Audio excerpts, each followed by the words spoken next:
Okay, to enjoy the little things, correct? So in your life, you have to enjoy all the things and little things as well. The thing is that कि छोटे छोटे ये moment ही बड़ा बनाते हैं. तो चलिए आज ही वो मोमेंट है कि आपको कुछ पढ़ा दिया जाए और आज हम पढ़ाएंगे एडवर्ब. सो चलिए शुरू करते हैं. Hello family and hi beautiful souls, welcome back to my channel. My name is Akash Tripathi and I am your English trainer. और बच्चों ने बोला था कि सर एडवर्ब आज तक हमें समझ ही नहीं आया था, ये हमारे ऑफलाइन वाले बच्चों ने बोला था. तो चलिए आज इसको भी क्लियर कर देते हैं कि एडवर्ब है क्या. क्रिया विशेषण.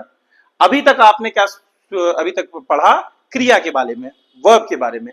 अब हम आपको क्या बता रहे हैं? क्रिया विशेषण. हिंदी ही लोगों को नहीं पता रहती है. An adverb is a word that modifies a verb. Verb को और एडजेक्टिव को, क्रिया और विशेषण दोनों को और मॉडिफाई करना है, ठीक है. और अनदर एडवर्ब, ठीक है. तो क्लियर है कि वो क्या चीज मॉडिफाई कर रहा है? वर्ब और एडजेक्टिव को. कैसे हम पढ़ेंगे इसको समझिए. पहले तो काइंड्स ऑफ एडवर्ब समझ लीजिए कि 7 तरीके के काइंड्स होते हैं. आप खाली ये काइंड किसी से पूछ लीजिए, उनको नेम नहीं पता होगा, लेकिन आज आपको ये लर्न होगा. सो पहला क्या है? एडवर्ब ऑफ मैनर, ठीक है.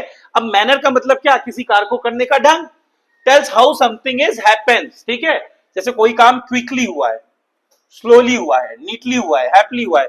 She rain quickly. अब इससे आपको क्या पता चल गया? क्या वर्ब के बारे में पता चला कि वो कैसे दौड़ रही है? बहुत तेज दौड़ रही है, ठीक है. मतलब बहुत जल्दी कह सकते हो अगर, ठीक है. दूसरा क्या है? Adverb of time. ये अभी तक ये कुछ हो रहा था, ये बता रहा था. अब टाइम से आपको अपने आप समझ में आ रहा है कि किसके बारे में? समय के बारे में बता रहा है कि कौन चीज कब हुई. Today, tomorrow, now, yesterday, we will go tomorrow. जो ये चीज बताए कि कोई भी कार्य कैसे हुआ, किस समय में हुआ, ठीक है. कैसे हुआ तो ये हुआ, और किस समय में हुआ तो ये हुआ, ठीक है. तीसरा जो है एडवर्ब ऑफ प्लेस. अब एडवर्ब ऑफ प्लेस ये भी आपको आराम से समझ में आ गया. पहला मैनर समझ में आ गया, दूसरा टाइम, और प्लेस. प्लेस मतलब कहां पर हुई, किस जगह पे. हेयर, देयर, यहां, वहां, everywhere, outside, he is waiting outside. कहां वेट कर रहा था? बाहर. तो ये आपका हो गया एडवर्ब ऑफ प्लेस. क्या समझ में आ रहा है? देखिए एडवर्ब ऐसा टॉपिक है जो लोगों को कंफ्यूज भी करता है और बोरिंग भी करता है. मैं चाहता हूं कि आपको ये बहुत अच्छे से समझ में आए और आपको कुछ नहीं करना है, खाली खाली मेरे वीडियो को देखते रहना है. कहीं ना जाइएगा, इधर उधर ना देखिए, ठीक है. और कोई ऐड भी नहीं आने वाला. आ सकता है बीच में, लेकिन अभी नहीं आने वाला. चलिए शुरू करते हैं. चौथा क्या है? Adverb of frequency.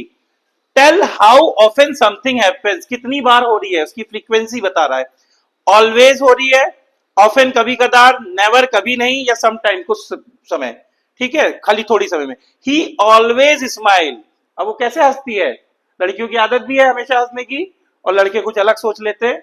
इसलिए बेटा कभी भी ये ना सोचना कि वो हंस रही है ना. तो शी ऑलवेज स्माइल्स. मैं ही नहीं लिखा था भाई, शी. लड़के नहीं हंसते कभी, देखते हो तो ऐसे घूरते रहते हैं, ठीक है. कि नहीं. अब आप ये ना कहना सर मैं तो पढ़ने आया था, मैं ऐसे ही नॉलेज निकल गया मुंह से, गलती हो गई, ठीक है. आगे पांचवे पे आते हैं. एडवर्ब ऑफ डिग्री या फिर क्वांटिटी. टेल्स हाउ मच और टू व्हाट एक्सटेंट. कितनी बार हुआ और कैसे हुआ है, ठीक है, किस किस लेवल पे हुआ है. मतलब वेरी एक वर्ड आता है. You are very smart, beautiful नहीं कहूंगा, ना सब कहेंगे आपकी सर तो आज एकदम मतलब यही बोले बड़े. तो very, too, you are, too, आगे नहीं बोलूंगा, ठीक है. You are quite, almost. ये सारी चीजें क्या बताती है कि किस डिग्री पे है, ठीक है, किस एक्सटेंट में है, ठीक है. He is very intelligent. देखो ही लगाया है क्योंकि कौन इंटेलिजेंट होता है? लड़के बताएं, ही या शी होते हैं. क्या मम्मी नहीं आपकी इंटेलिजेंट? क्या बात करते हैं, ठीक है. आगे adverb of reason. Tells why something happens. क्यों कोई चीज हुई है. देखिए आपको आपके जीवन के बारे में भी ये है, किस तरीके से हुई है, किस समय हुई है, किस जगह हुई है, कितनी बार हुई है, कितनी क्वांटिटी में है, किस रीजन से हुई है. जीवन के बारे में हर चीज कभी ना कभी समझो ना, हर चीज का रीजन होता है. आप मुझसे पढ़ रहे हो, कोई रीजन है. आप इस चैनल पे आए हो, कोई रीजन है, ठीक है. आप मेरे शायद स्टूडेंट हो, ये रीजन हो, ठीक है. ओके तो अब देखो कैसा है. टेल्स व्हाई समथिंग हैपेंस, ठीक है. देयरफॉर, दस, हेंस बोलते हैं ना, तो इसी वजह से. हेंस प्रूव्ड, मैथ में बोलते थे ना, लास्ट में लिखते थे हेंस प्रूव्ड. मुझे तो पूरा क्वेश्चन नहीं समझ में आता था, लाकि आखिरी में गलत क्वेश्चन में भी लिख देता था LHS equal to RHS, hence proved. पता नहीं उसके बाद सर वो डबल जीरो कुछ बनाते थे, मुझे तो लगता था कि पूरा मिलेगा लेकिन वो डबल जीरो मैथ में बन जाता था, इसीलिए मैं इंग्लिश का टीचर बन गया। ठीक है, ही वॉज टायर्ड, वो क्या है, टायर्ड है, देयरफॉर ही स्लेप्ट अर्ली, तो इसी वजह से वो क्या सो गया जल्दी, क्योंकि वो क्या है, टायर्ड है। समझ में आया? Last but not the least is interrogative adverb. अब ये तो सबसे इजी रहता है, क्वेश्चन पूछने के लिए क्या यूज होगा, interrogative adverb. When, where, why, how, whom, why are you late। अब यहां पर पूछ रहे क्यों हो भाई, क्यों लेट हो, तुमने मेरा चैनल क्यों अभी तक नहीं सब्सक्राइब किया है, तो इसकी इंग्लिश क्या होगी, लिख के बताइए। और ये वही क्वेश्चन है, जो ये लिखेगा वही जो होगा, मुझे पता चलेगा लास्ट तक उसने वीडियो देखी है।